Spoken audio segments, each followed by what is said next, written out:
Hi, welcome to Transmissions from the Transgender Battleground. I'm CatLady762, and as always, if you like this video, please hit the little buttons to like, subscribe, and leave a comment. As always, please remember that the views expressed in my video are those of myself, CatLady762, and do not necessarily reflect those of Gender Dysphoria Alliance. This is part 3 on my videos on children with dysphoria. Specifically, the doctors speak out. So yesterday, an article was published by Abigail Shrier, the author of Irreversible Damage, in which she writes about conversations that she had with two of the kind of top providers of healthcare for trans people and trans children, or children with dysphoria, as I prefer to say. Specifically, she talked to Marci Bowers, who is a surgeon who performs vaginoplasties. And she's pretty well renowned for it, at least in the US. She also talked to, I believe it is Erica Anderson, who is a clinical psychologist at the University of California, San Francisco's Child and Adolescent Gender Clinic. Both of these people work heavily with trans and dysphoric people, and both of them happen to be trans women. And so this article talks about the use of puberty blockers and how that impacts things like future surgeries and health. And so let's get into it. Now, I'm doing something that I normally don't, which is I have my tablet here because I want to read parts of the article and make sure that I am not misquoting or misrepresenting some of the things that are said. Because, of course, all three people have come under a relatively significant amount of fire. So, when asked, also, both of these people are members of WPATH, the organization that sets the standards for transgender health care. In fact, Marci Bowers is set to be, I guess, the new incoming president. So to say that these are people that have a little bit more above average knowledge and stakes in the game would be pretty fair, I think. So Erica Anderson was asked if she believes that the psychological effects of puberty blockers are reversible. And she said, "I'm not sure." Now, what we have been being told by the majority of healthcare organizations and doctors and people that are telling us this day in and day out is that the effects of puberty blockers are completely reversible. That all somebody has to do is stop taking them and their regular puberty will restart and everything will continue on as normal. But yet here we have somebody that is saying they're not sure of whether or not the psychological impact is reversible. Because one of the things that has come to light is that there are indeed psychological impacts for going through puberty. And especially going through puberty at a time when your social group is also going through puberty. So when Marci Bowers was asked if she still thought puberty blockers were a good idea for from a surgical perspective, She said, "This is typical medicine. We zig and then we zag, and I think maybe we zigged a little too far to the left in some cases." She added, "I think there was naivety on the part of pediatric endocrinologists who were proponents of early puberty she calls it blockade, thinking that just this magic can happen and surgeries can do anything." Um, she also said that she was not a fan of putting uh, children in early stages of puberty on blockers. Now, some of the main impacts that this article talks about uh, for blockers when it comes to surgery and outcomes do tend to focus on male to female or trans women specifically. And one of those impacts is a lack of tissue growth because the person's genitalia does not grow and mature to adult size. Now that becomes relevant because in order for surgeons to create a neovagina, it is most common to utilize the tissue from the penis.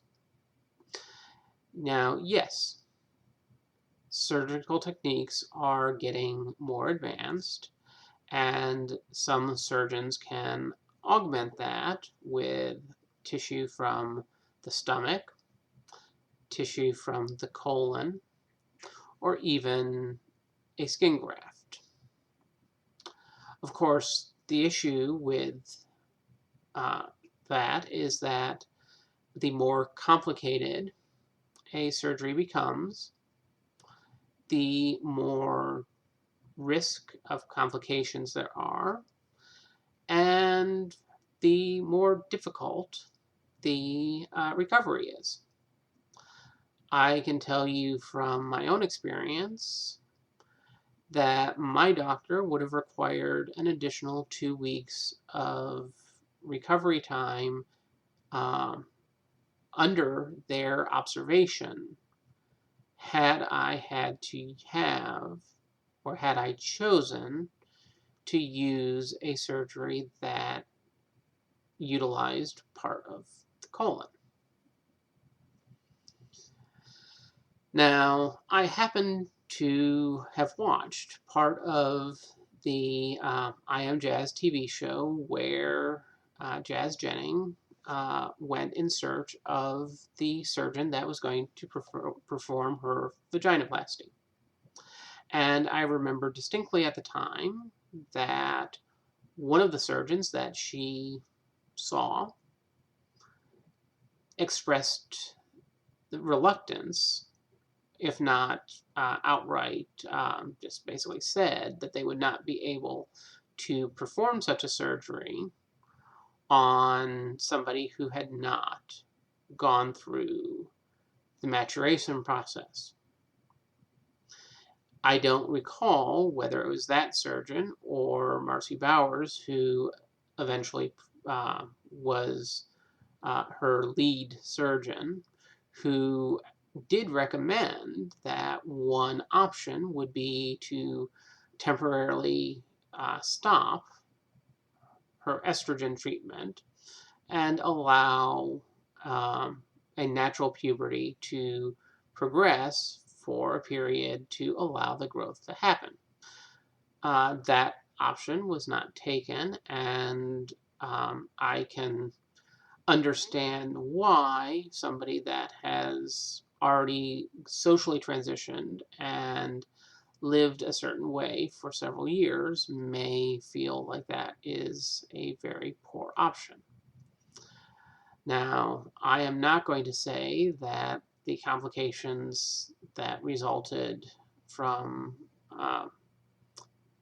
Jazz Jennings' surgery were expressly because of the lack of material.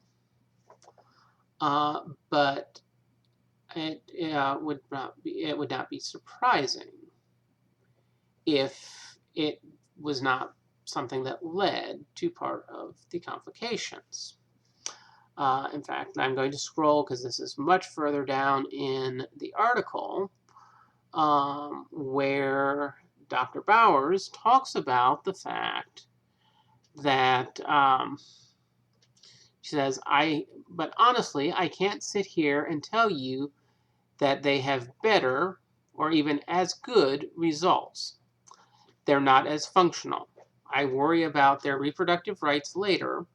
I worry about their sexual health later and their ability to find intimacy. That's a statement about her concerns of children or adolescents that have not gone through puberty, but then have the surgeries that she is not. She can't tell you that the results are as good or as functional as they would be for somebody who had actually gone through a male puberty. And see, that's kind of a thing. One of the other things that is mentioned in this article, and it's something that I had kind of been aware of, but I don't think it gets really talked about. But it's the fact that being on puberty blockers does stunt your sexual function.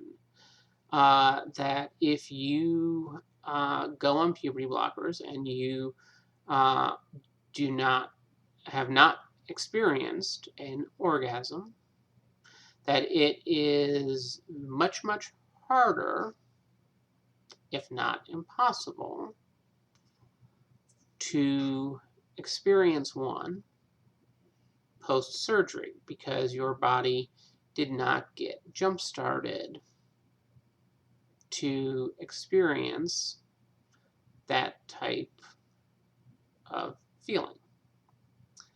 And Dr. Bowers talks about that, and that can lead to difficulty in future relationships. Now, both of these women are getting backlash. They also talk in this article about the fact that that yes, they do indeed feel like within these trans health spaces, there are people that are trying to silence a narrative that does not necessarily go along with everything that is commonly touted. The idea that blockers are completely reversible, that the outcomes are preferable for somebody to have been on blockers, that it's just buying time, that type of thing. Now, this is where I'm going to go off book from the article and talk about what I know a little bit about kids and why I think the things that this article raised are very important. First off, I don't believe that children, and let's be clear, when we are talking about somebody getting on puberty blockers, we are talking about children. Children as young as 11. The article said sometimes even 9. But let's say 11. Can fully understand the potential outcomes of this process. For one thing, and I will say this for anyone that receives vaginoplasty or pretty much any of these surgical procedures, they are basically one-shot deals. Okay? I had the surgery that I had. I have the results that I have. And for myself, personally, I am pleased. I did not have complications. And from my experience, everything is good.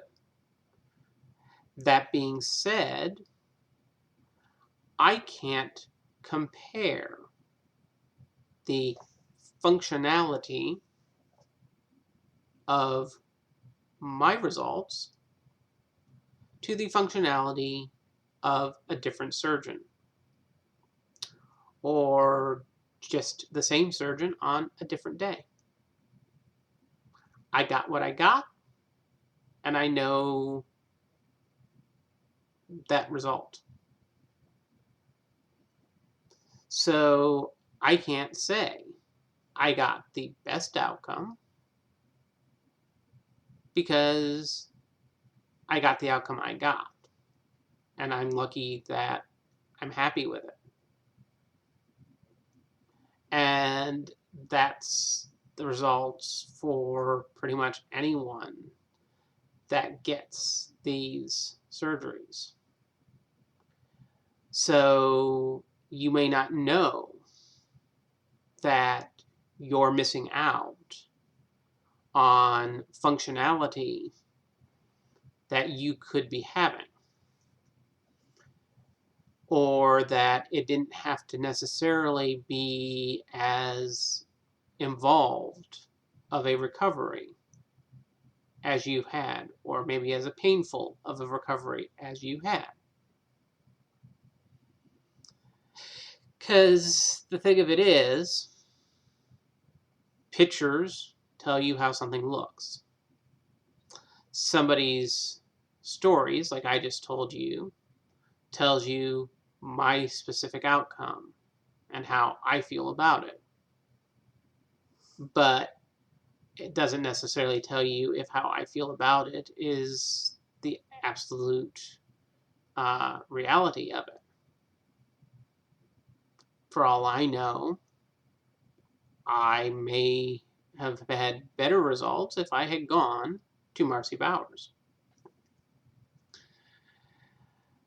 And the other thing is the long-term impact of some of these results, be it sterility or the inability to have sexual satisfaction. Do we honestly expect an 11-year-old to fully understand the impact of that?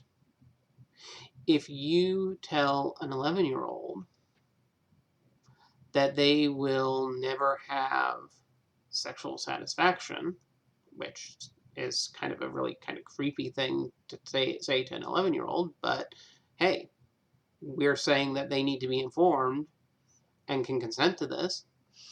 Now, but they don't know what that is, and all they know is, I don't like what I have down there.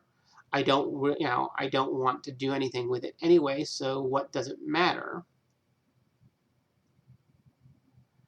Do they really understand what they may very well be giving up for the next 60 years of their life?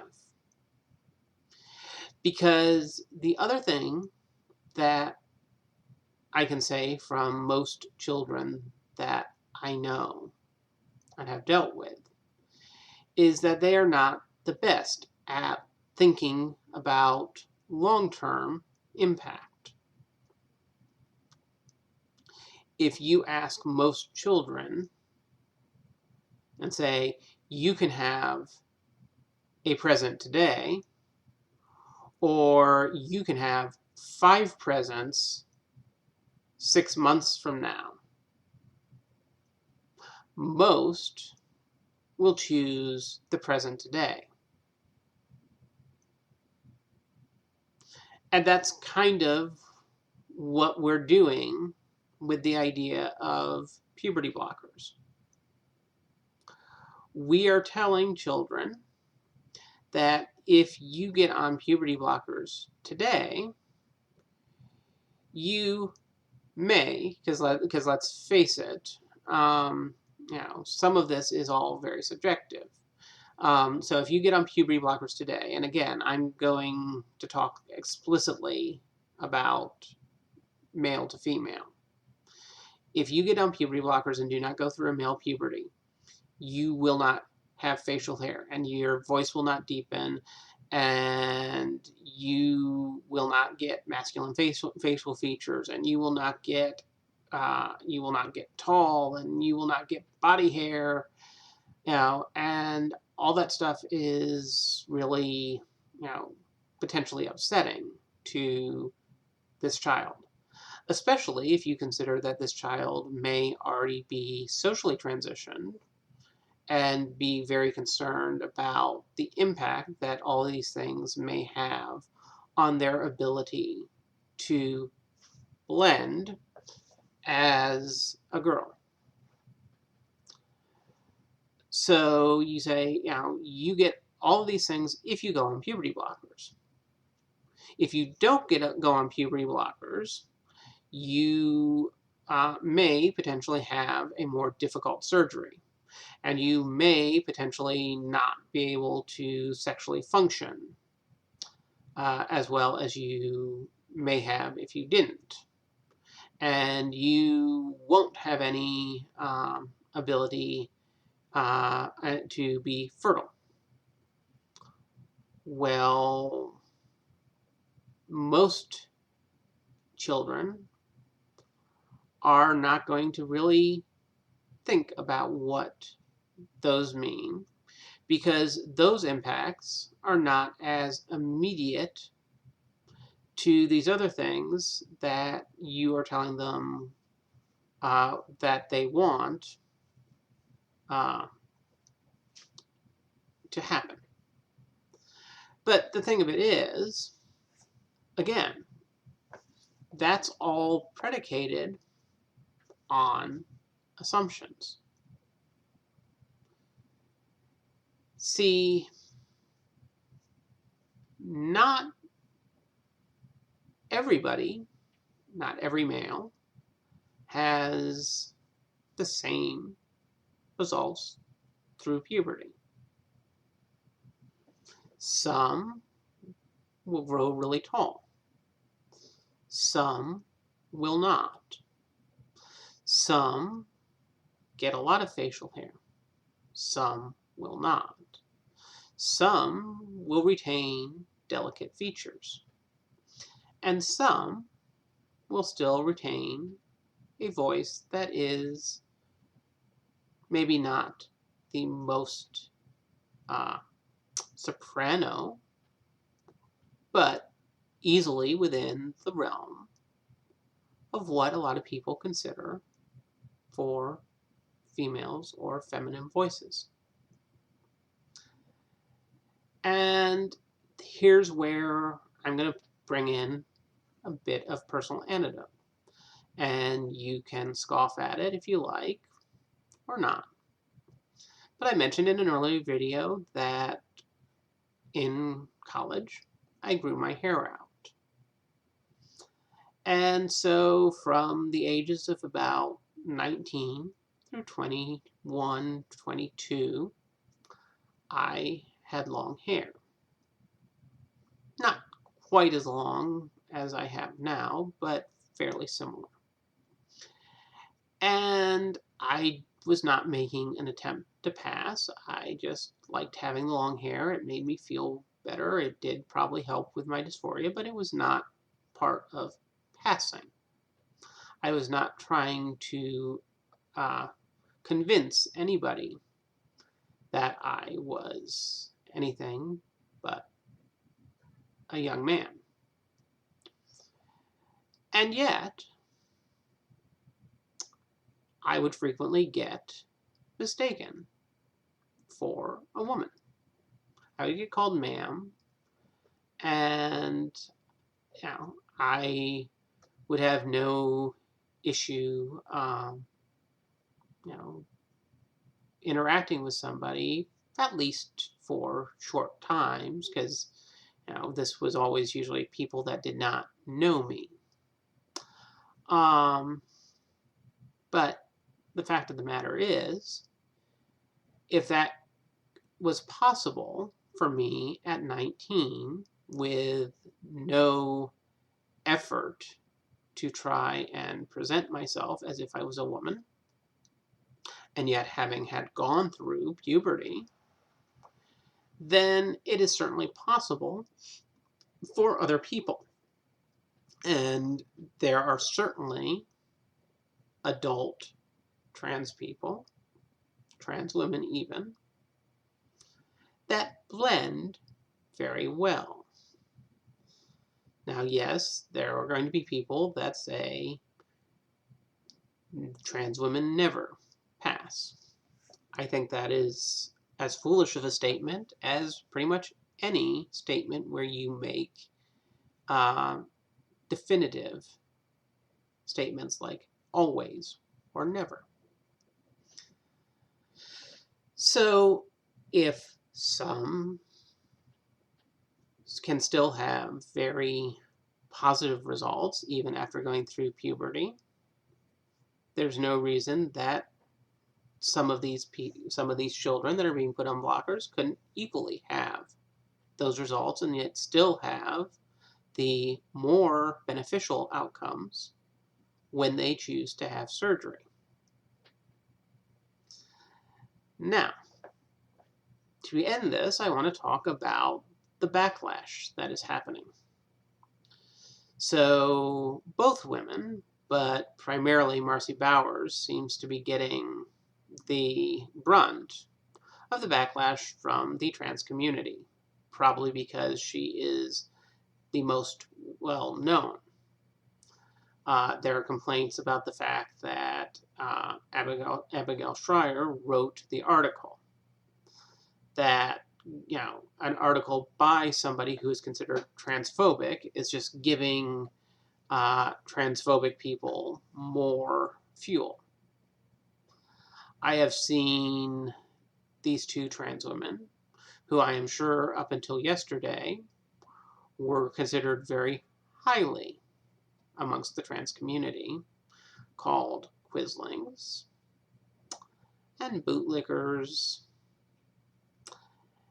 and all kinds of names, and basically told that the trans community is going to turn their backs on them, which I think is very interesting, since I would guess, and again this is only a guess, but I would guess that until yesterday there's probably a very high percentage of trans women that would have jumped at the chance for Marci Bowers to perform their vaginoplasty. But sure, let's throw everything out. Now, neither of these women said definitively that no children should be put on puberty blockers. They discussed concerns that they had. They expressed concerns that they had about how they feel that some people are rushing children and adolescents through the process towards medicalization. These are all concerns that a lot of people have had, including myself. But then I also get called transphobic, so what do I know? Marci Bowers has also come under fire and been, lambasted by at least one person for being the dreaded AGP. Basically being accused of, you can't, you can't say this because, you were a late transitioner, and so therefore you don't know what it is like to be a child experiencing this stuff. And you may be fine with how your transition came out and the way you look, which by accusation is basically, not like a woman. But these young trans women don't want that. And so they are willing to make these sacrifices. They are different from you. So how can you judge what they want? And see, the bottom line really is if we are going to say that people can consent to these surgeries, particularly if you're going to say that they have informed consent, then we have to have the ability to actually inform them. And from what I have seen up until today, that ability is being very limited. How can one consent in an informed manner to potential outcomes when most doctors, most therapists may not even be aware of these outcomes? Because at least within the United States, we don't have a centralized healthcare system. We are getting more and more gender clinics, but a lot of places, the therapists and the doctors that are prescribing these earlier treatments, the puberty blockers and the hormone replacement therapy, both to children and to adults, do not necessarily specialize in trans healthcare. It may be something that they took a class on, and they're relying on organizations such as WPATH and what is coming out of WPATH to guide them. And they're relying on the voices of the people that are saying that they speak with authority. And when those voices are saying puberty blockers are perfectly reversible, there's nothing to worry about, you should affirm any identity that somebody comes along with, it just gives people time. Then that's what these therapists, and that's what these doctors are going to do. Because at the end of the day, that patient is one of dozens, hundreds, thousands. And maybe everything will be wonderful for that particular patient. But maybe it won't. And as a doctor or a therapist, maybe it's okay to look at the track record and say, well, I treated 1,000 people and 998 of them had good outcomes. So, yay me. Problem is, the doctor, the therapist, isn't the person that has to live with the bad outcomes. And for those 2 people where things did not go the way that everyone kept telling them it would,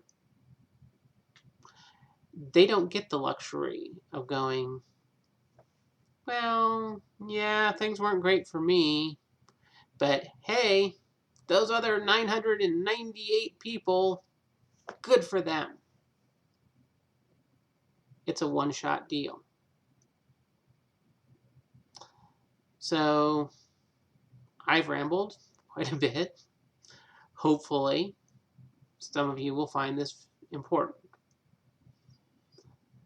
Please comment if you have